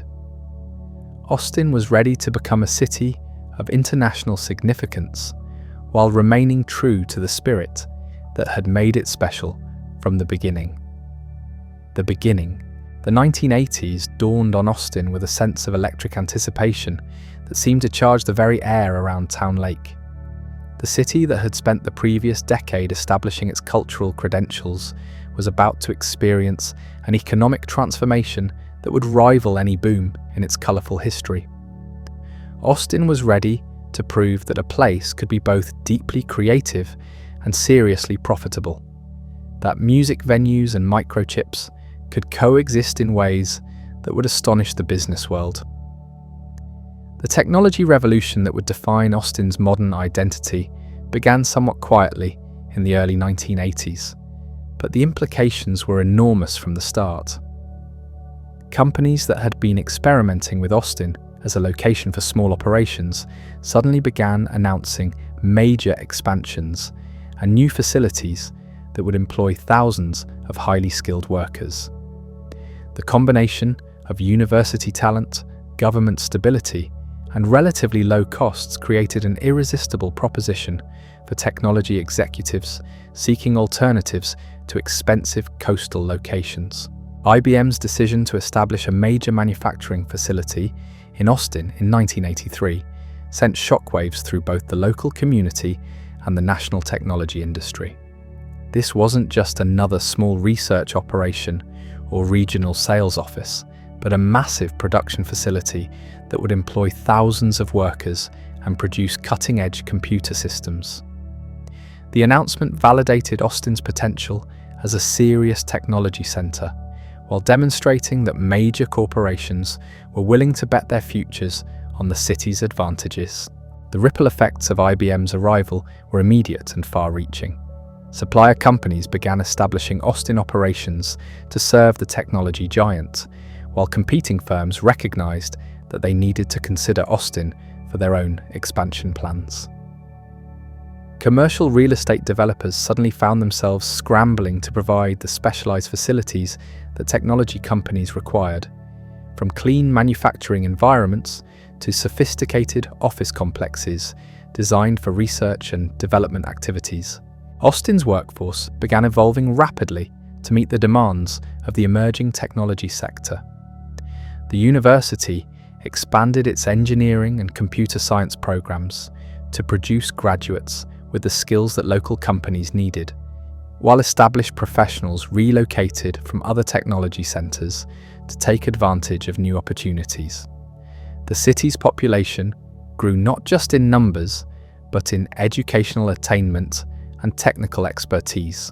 Motorola's arrival in Austin during the mid-1980s further solidified the city's reputation as a major technology destination. The semiconductor manufacturer chose Austin for a major facility that would produce advanced microprocessors, bringing additional high-paying jobs and attracting even more supplier companies to the area. The presence of multiple major technology firms created a critical mass that made Austin increasingly attractive to other companies considering expansion or relocation. The venture capital industry began taking notice of Austin during the 1980s as entrepreneurs started companies to serve the growing technology sector. Local investors with connections to established businesses began funding startup companies, while national venture capital firms opened Austin offices to identify promising opportunities. This financial infrastructure would prove crucial for supporting the entrepreneurial energy that was beginning to emerge. Austin's music scene continued flourishing during the 1980s, even as technology industries transformed the local economy. The city proved that it could simultaneously support both creative and technical excellence, with many technology workers becoming enthusiastic supporters of local music venues and festivals. The combination created a unique cultural environment that attracted people seeking both professional opportunities and creative fulfillment. The South by Southwest Festival launched in 1987 as a modest showcase for local and regional musicians, but its timing coincided perfectly with Austin's growing national reputation. The event demonstrated that Austin could successfully host major cultural gatherings while showcasing the creative talent that made the city distinctive. Early editions of the festival attracted music industry professionals who were curious about the scene that had produced so much innovative work. Downtown Austin experienced a renaissance during the 1980s as young professionals employed by technology companies sought urban living options close to both work and entertainment venues. Developers began converting older buildings into lofts and condominiums, while constructing new residential towers that catered to educated workers who preferred city lifestyles. The downtown area that had struggled during suburban expansion suddenly became highly desirable. The restaurant industry exploded during the 1980s as Austin's growing population of educated, well-traveled residents demanded dining options that reflected their sophisticated tastes. Chefs began experimenting with fusion cuisines that combined Texas traditions with international influences, creating distinctive dishes that would help establish Austin's reputation as a food destination. Food trucks evolved from simple lunch wagons into gourmet operations that served innovative cuisine at music festivals and downtown locations. Austin's retail landscape transformed dramatically during the 1980s as national chains recognized the city's affluent and educated consumer base. Shopping centers and malls appeared throughout the metropolitan area, providing convenient access to goods and services that had previously required trips to larger cities. However, local entrepreneurs also thrived by creating unique shops and boutiques that catered to Austin's distinctive culture and values. The university's role in Austin's development evolved during the 1980s from primarily educational to increasingly commercial as faculty members began starting companies to commercialize their research discoveries. Technology transfer programs connected academic researchers with business investors, while incubator facilities provided support for university-related startups. The campus became a source of both talent and innovation for the growing technology sector. Real estate development accelerated throughout the Austin metropolitan area during the 1980s as population growth created demand for housing, office space, and commercial facilities. Suburban communities expanded rapidly as families sought larger homes with modern amenities, while commercial developers scrambled to provide the retail and service facilities these communities required.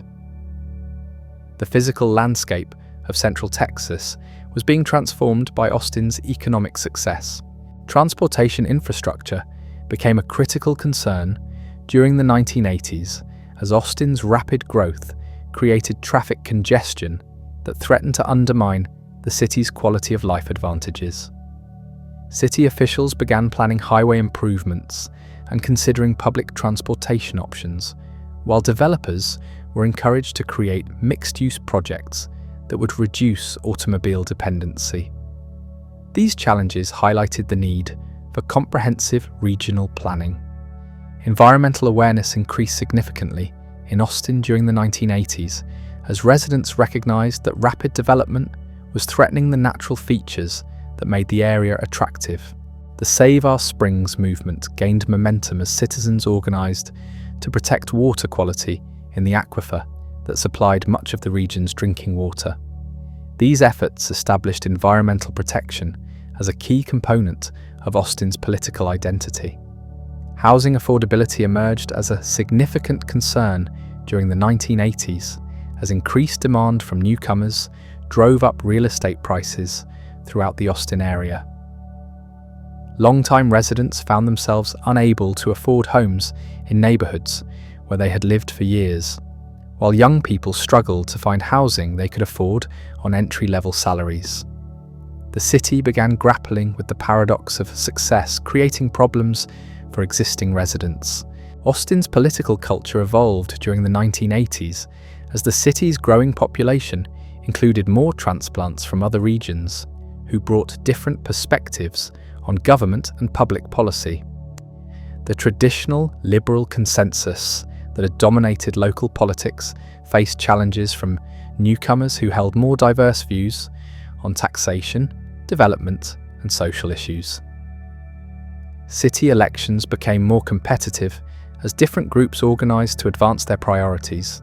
The music industry infrastructure continued developing in Austin during the 1980s as the city's reputation attracted recording studios, management companies, and other businesses that supported musicians and bands. Local venues expanded and multiplied to serve growing audiences for live music, while radio stations increased their coverage of Austin acts. The city was becoming a complete music ecosystem that could support artists throughout their careers. Austin's film and television industry began gaining traction during the 1980s as producers discovered the city's combination of interesting locations, skilled crews, and supportive community. Several notable productions chose Austin as their setting and production base, helping to establish the infrastructure and expertise that would attract future projects. The university's communications programs contributed trained professionals to support this emerging industry. Cultural institutions flourished in Austin during the 1980s as the city's growing educated population demanded sophisticated entertainment and educational opportunities. Museums expanded their collections and programming, while theatre companies produced increasingly ambitious seasons.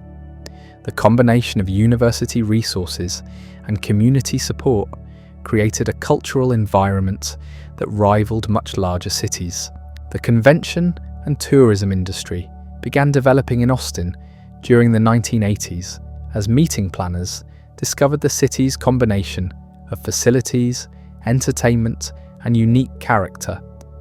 Hotels and conference centres were constructed to serve business travellers, while tourism marketing highlighted Austin's music scene and cultural attractions.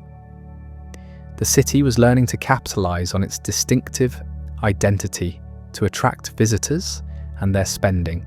Austin's reputation as a liberal enclave within conservative Texas was both reinforced and complicated during the 1980s as the city attracted newcomers with diverse political views. While the overall political culture remained progressive, the technology industry brought professionals who were more focused on economic issues than social causes. This diversity created new political dynamics that would influence future elections and policy decisions. The Keep Austin Weird movement gained momentum during the late 1980s as residents recognized that rapid growth and commercialization threatened the characteristics that made their city special. Local businesses began emphasizing their unique qualities to compete with national chains, while citizens organized to preserve the eccentric culture that attracted visitors and new residents. The tension between growth and character preservation became a defining theme.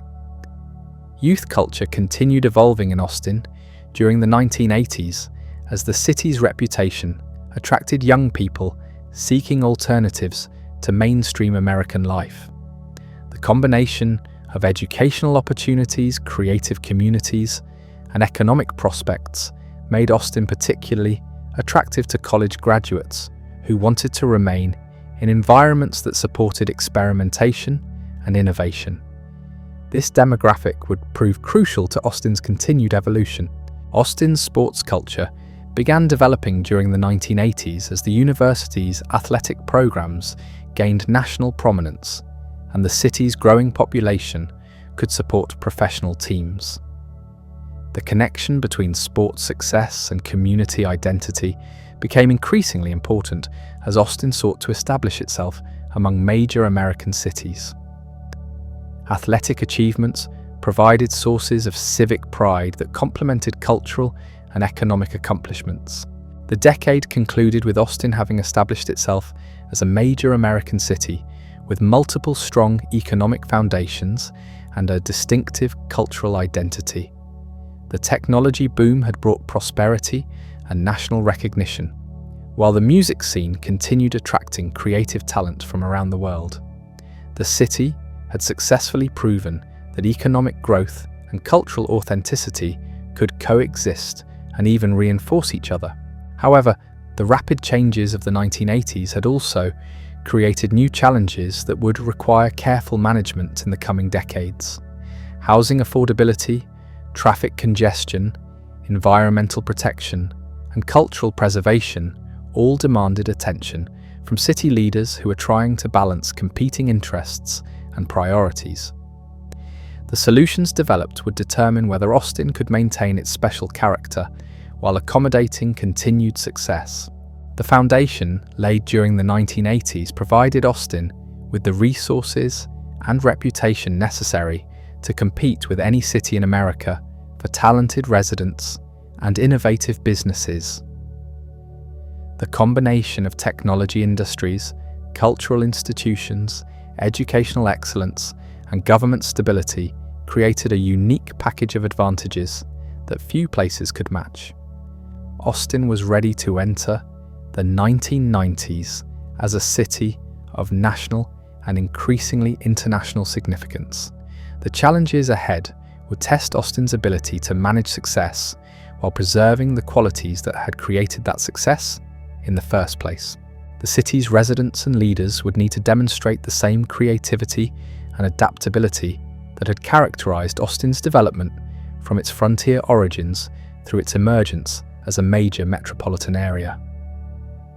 The next chapter in Austin's remarkable story was about to begin, building on foundations that had been carefully constructed over more than a century and a half of continuous growth and evolution. The 1990s burst onto Austin's scene with the force of a summer thunderstorm, bringing changes that would electrify the city's already charged atmosphere. What had begun as a promising technology hub was about to evolve into something far more spectacular, a place where digital innovation and creative expression would merge in ways that captured the world's attention. Austin was ready to show that a city could be simultaneously cutting-edge and authentically weird, that silicon chips and steel guitars could create harmony in the most unlikely of ways. The technology sector's expansion during the early 1990s defied even the most optimistic predictions from the previous decade. Companies that had established modest operations suddenly announced massive expansions, while entirely new firms emerged seemingly overnight to capitalize on opportunities that Austin's unique environment made possible. The city's combination of technical talent, creative energy, and entrepreneurial spirit proved irresistible to investors seeking the next big breakthrough in computing and telecommunications. Dell Computer's meteoric rise during this period transformed Austin from a regional technology center into a global manufacturing powerhouse. Michael Dell's decision to build his company's operations in Austin rather than relocating to established technology centers sent a powerful message that innovation could flourish anywhere the right conditions existed. The company's success story became synonymous with Austin's emergence as a serious competitor to Silicon Valley and other established technology regions. The semiconductor industry continued its remarkable expansion in Austin throughout the 1990s as companies recognized the advantages of locating advanced manufacturing facilities in central Texas. Clean rooms and fabrication plants rose across the landscape, employing thousands of highly skilled technicians and engineers while producing the microprocessors that powered the personal computer revolution. Austin became known as Silicon Hills, a playful reference that acknowledged both its technological prowess and its distinctive Texas character. Venture capital firms established permanent presences in Austin during the 1990s as the number of promising startup companies reached critical mass. Local entrepreneurs found themselves with access to funding sources that had previously been concentrated in coastal cities, while national investors discovered that Austin offered unique opportunities for supporting innovative companies.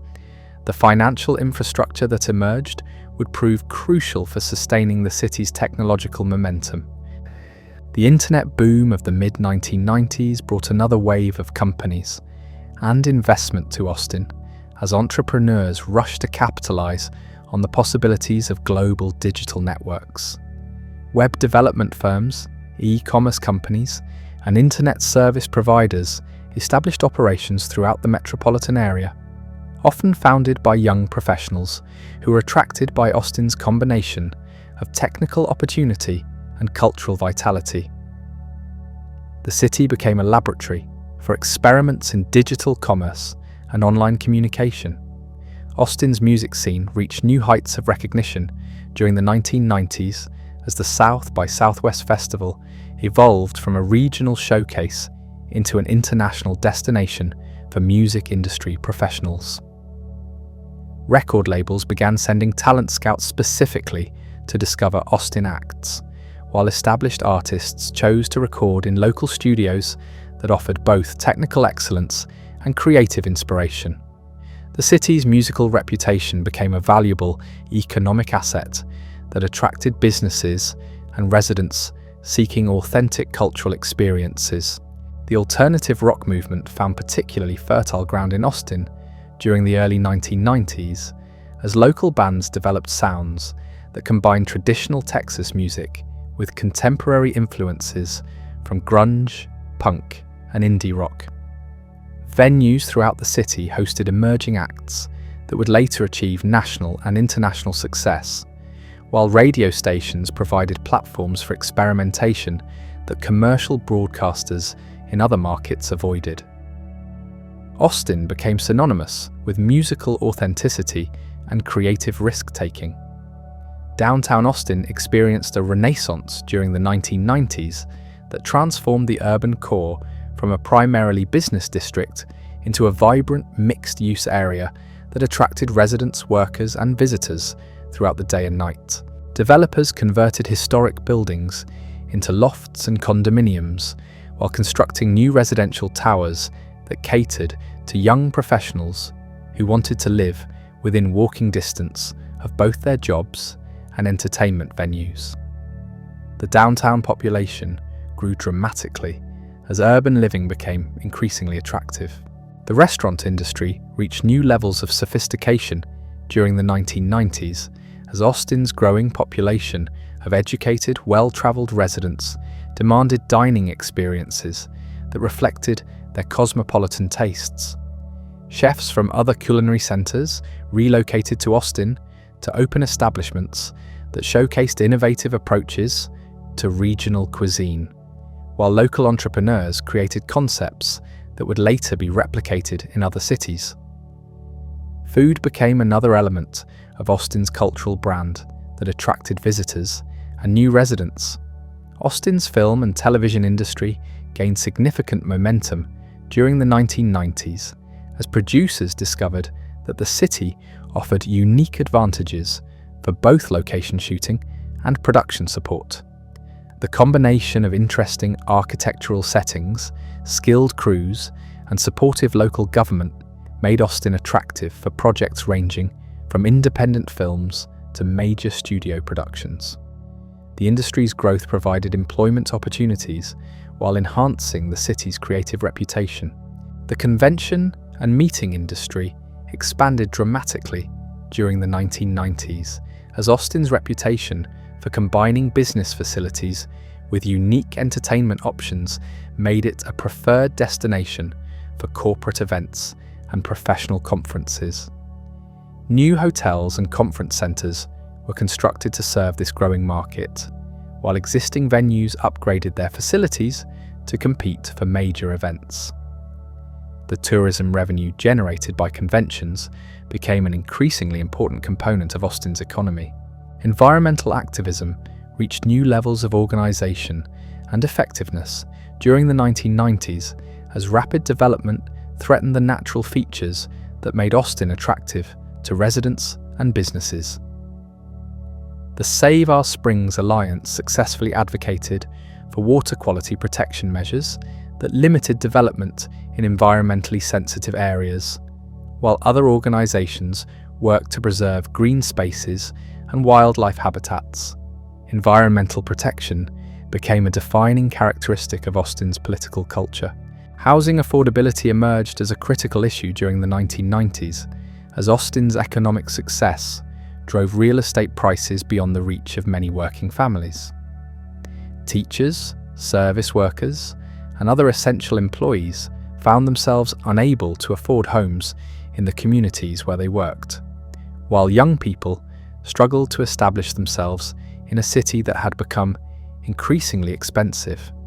The city began grappling with policies to address affordability concerns while maintaining economic growth. Transportation challenges intensified during the 1990s as Austin's population growth created traffic congestion that threatened the city's quality of life advantages.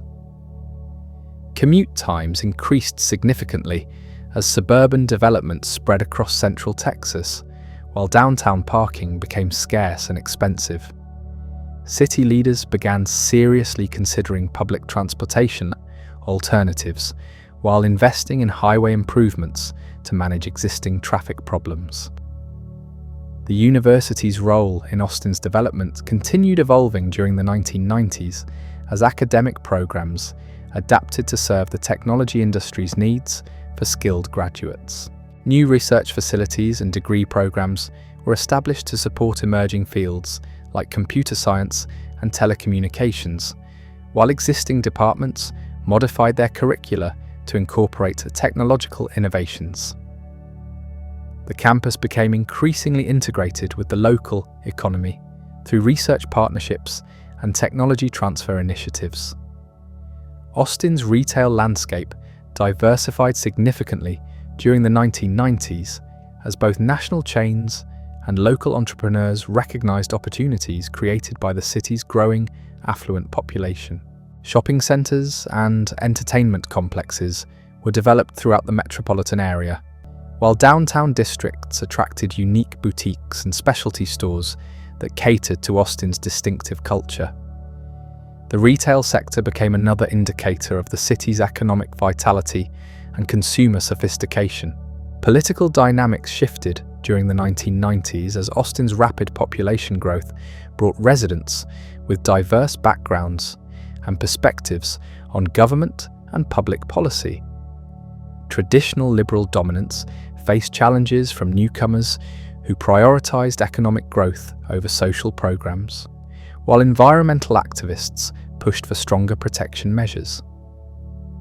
City elections became more competitive as different groups organized to advance their priorities and vision for Austin's future.